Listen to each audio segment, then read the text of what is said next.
The Converted Man here. Jordan Peterson can't answer a simple yes or no question. In this exchange between Dawkins and Peterson, Richard Dawkins asks what I consider to be a fair question. It's not a loaded question, it's not a trick question, and it should be a yes or no answer. It shouldn't require one to jump through numerous hoops to answer it. One could answer yes, no, or maybe, I guess you could answer I don't know, but that would be sort of strange. So here's the clip. That as a fact that Jesus died for our sins. There are elements of the texts that I don't claim to understand. What my experience has been that the more deeply I look into these texts, the more I learn. That doesn't mean that I can proclaim full knowledge of what the texts proclaim. But I don't think, and I'm not trying to play a trick here, you know, I watched an interview that you did recently where you were talking, I think it was with Pierce Morgan, yeah, about the complexities of trying to understand this strange realm of quantum phenomena, right? And we have a trouble with quantum phenomena because at the micro level, things don't act like things act at the macro level. So they escape our intuitions. And one of the things you said was that although it's perhaps even impossible for creatures embodied like us to get a grip on quantum phenomena, the strange wave particle duality, for example. Wow. One wonders if and when he will ever answer the question. Actually, he doesn't. We have ample evidence that it works and stellarly. And I would say exactly the same thing about the biblical texts. Because they run into a mystery, like there's a horizon of mystery, which I do not claim to penetrate. But all right, so the Bible text runs into a mystery. What the hell does that mean? Honestly, what does that mean? Do you believe this event occurred? Yes, you do believe that. No, you don't believe it. Or I guess I don't know, but I don't know how I don't know would make sense. Can you not know what you believe? I'm not sure. But at least it'd be an answer. This giant wall of text is not an answer. And Dawkins says, yeah, well, quantum physics, we can actually test that. This Bible stuff, you know, we can't test any of that stuff, you know, but we can certainly show that when a human dies, they stay dead. We know that. That's quantifiable. But this is Jesus.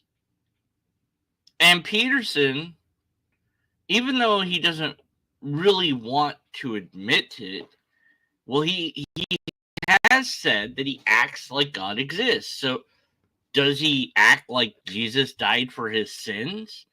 He certainly seems to find some value in being careful about how he addresses this story. We cannot read Jordan Peterson's mind. We don't know his intents. We can't know those. We can't know his feelings. We don't know why he's doing this. But that doesn't stop people from making the effort anyways. So some people, since this is on Dawkins' channel, Peterson has his full interview on his channel, but some people were introduced to this via Dawkins because they said, well, they watch Dawkins and not Peterson, and maybe vice versa happened. But at any rate, man, what is this? This is nonsense. You know, why don't, you know, you don't want to irritate your Christian viewers, and you don't want to piss off your non-Christian viewers.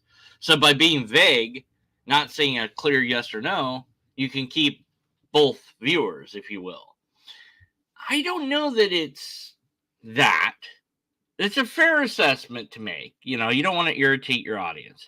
That's fair, but Peterson seems okay with irritating his audience or potential audience when it comes to a literal reading of the Bible. In earlier part of this talk that they had, he seemed fine with saying that biblical literalists don't even know what being literal means, and that negates young earth creationists and biblical literalists of all stripes. So those audience members are surely irritated and perhaps go away from him because of that. So I don't think that he's afraid necessarily of losing audience, although that could be part of it. So can we figure out what's going on? No. We, again, at best we can make guesses at what's going on.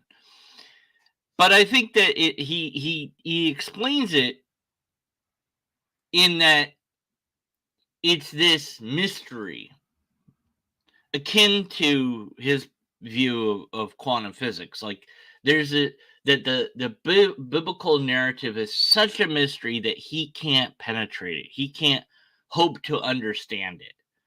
And so he can't say whether or not he believes in it because he doesn't even know if he understands it.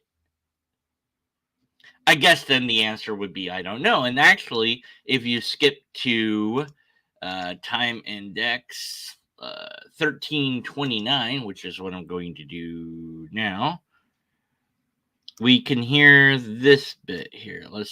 Okay, so the moderator asks a clarifying question, and so might have to go a little bit before that, but it should be Honest. And the way you just so easily said yes, I wonder why you struggle to do that in so many other circumstances. I think because I don't look at the situation the same. The way that Dr. Dawkins and I look at the situation are really quite different and at many, many, many levels. You know, so even on the meme question, for example, you know, like I know the literature on the history of religious ideas. I see how these ideas have battled across millennia in a manner that is very reminiscent to me of the same sort of claim that Dr. Dawkins is putting forward with regards to meme. I know that literature. Dr. Dawkins doesn't know that literature. And ho ho ho ho there, buddy. Slow down. Okay. So you know that literature. Well, you know it as well as you know it, however well that is. You don't know that Dawkins doesn't know it. Don't make that claim. Maybe Dawkins doesn't know it. Maybe he knows it very well. Maybe he knows it better than you. Maybe he doesn't know it as well as you. Who knows? But don't claim that unless you can demonstrate or have ample information that Dawkins doesn't know that. Did Dawkins push back on that? it's very difficult for me No. to communicate from within the Peterson's still talking. confines of that. So, no. But, okay, so I don't know. I don't know what Dawkins' position is on that literature, whatever that literature is. But Peterson holds the Bible in high regards. Dawkins doesn't. So that is what's going on. He views it differently than Dawkins. And Dawkins has made it very clear. He cares about fact. Whereas Peterson might superficially care about the facts or care about truth, but underneath that, he also cares about metaphor and symbols and story and what those stories tell us about ourselves and each other. And that the stories can be more real than real. And in the long exchange between him and Sam Harris about what the truth was, what truth is, they couldn't find any ground to stand on. It's so frustrating. I'm like, look, do lobsters exist? Yes. Just say yes. You know, you were so quick and easy to say you don't know. If it was over a dinner conversation, it was like, did this really happen? You just say, I don't know. And he says, yes, that's what I would say. I have no problem saying, well, let's just say it now. Why can't you say it now? Because that scenario where we're talking over dinner about this and we're all Christians, we're all on the same page, and the question is asked, then I can say yes, that I don't know. But here, I'm not doing that because I'm talking to Dawkins, and he's not a Christian, and I'm not going to say whether I'm a Christian or not, and you may or may not be, but it's a different scenario, and I'm treating the Bible differently. That's what it comes down to. The Bible is held in a special regard. Believers do that. Whatever the holy book is, the Quran is seen as the word of a God, the God, Allah. And the Muslims take their book really seriously, which is a problem for many non-Muslims because their book's like, hey, kill non-Muslims or tax them. Usually kill them, though. Whatever. Either way is good, but yeah, kill them probably. But you can tax them. Either way is good, you know. So they take that seriously, and then they do what their book says. And that makes it a very dangerous religion, as opposed to Judaism. Now, Judaism has 613 some odd laws, and if the Jews actually followed all of those laws, we would see a culture that we would object to because they would be constantly dragging people to the edge of town to stone them to death, and occasionally they would stone to death people on people's doorsteps, and have weird ideas about how to identify rape and end pregnancy, and or well, actually not just end pregnancy, but to decide whether or not somebody has been faithful to their husband, that might end in an abortion, and a failed pregnancy, or might just kill a person. The barbaric sacrifices of animals, and it's just weirdness. But they're all doing it mostly to themselves, and they also keep each other as slaves. And if they find themselves in a battle and they capture anybody, those people also become slaves, which I think would be the only part that the rest of the world might go to war with them over, would be like, look, we want our slave. We don't, you can't have us as slaves. You can enslave yourselves. We don't like that, but you definitely can't take any of our people as slaves, So they would either avoid battle altogether, or maybe they'd modify that rule somehow. I don't know. But it's mostly an internal rule set. It's all about what the Jews must do for the Jews, and the rest of the world doesn't matter. So, the rules don't cover really what to do about the non-Jews, the Gentiles. The Christians also don't really have a rule set that really reflects outwardly. It's really more about how you're supposed to behave yourself. Be good to others, treat them as you want to be treated, lovey-dovey sort of feeling to it. There's some things that if you took them out of context, sure, you could make things out of it, and people have. But if you read the whole thing and you actually take it seriously, there wouldn't be very much that a Christian would do that is negative against anybody else. You can't say that about the Islamic religion. And there are other religions out there that are rather benign. There's one called Jainism. And Jainism is all about like being peaceful. So, an extreme Jainist is just going to be super peaceful. So, there's very little to critique there in that regard. A Buddhist is, again, mostly inward focused. So many religions that are or any religion that is inward focused is not going to be one that's a problem for anybody outside of that religion. But a religion that says you need to kill all non-you or tax them, and if they refuse to be taxed, then kill them, that's not going to be good for anybody that's not them. Convert or die. Now, fair enough, early Christians did do that, where they said, look, convert or die, and people picked not dying. But to hold this Bible, this holy book, as holy and treat it as such, and treat it more importantly than Dawkins does, is understandable only if you believe it to be important. I don't Peterson seems to think that the biblical stories are well written to some extent. I don't really view them as being very well written. And you can get a lot from critical analysis of the Bible. But I think that Dawkins' assessment of Peterson is correct. And his assessment is that Peterson's drunk on symbols. That he's just too deep in the symbolic meaning of these things to be able, and he treats it like it's more than it is, and because of that he views it as this great mystery that he can't give a simple yes or no question to, a yes or no answer to the question. Do you believe or not? Do you believe Jesus died for sins? Yes or no?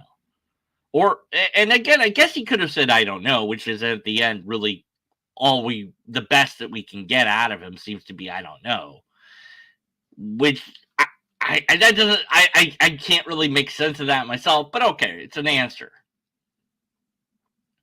Now, why any of that matters to any of us is like with looking at any conversation, any debate between two people, and this is a discussion / debate. It's not really a debate per se, but it's an information exchange. And you can see where Dawkins is coming from, and you could even see where Peterson is coming from, and you can understand both. And fair enough, you might be frustrated at Dawkins, or you might be frustrated at Peterson. I'm more frustrated with Peterson because it's not a straight yes or no. It's just say I don't know and then explain it. Then give me that wall of text. But at least say I don't know first, and then here's why I don't know, and then give that wall of text answer. I can deal with that. So thank goodness that the moderator is able to get him to that place, but it was like pulling teeth and shouldn't be that difficult. But oftentimes we'll find in our lives when dealing with anyone that isn't our own self, and maybe sometimes dealing with our own self, it is difficult to get any answer at all. Because sometimes people don't even know what they believe or why or how they got that idea in their head.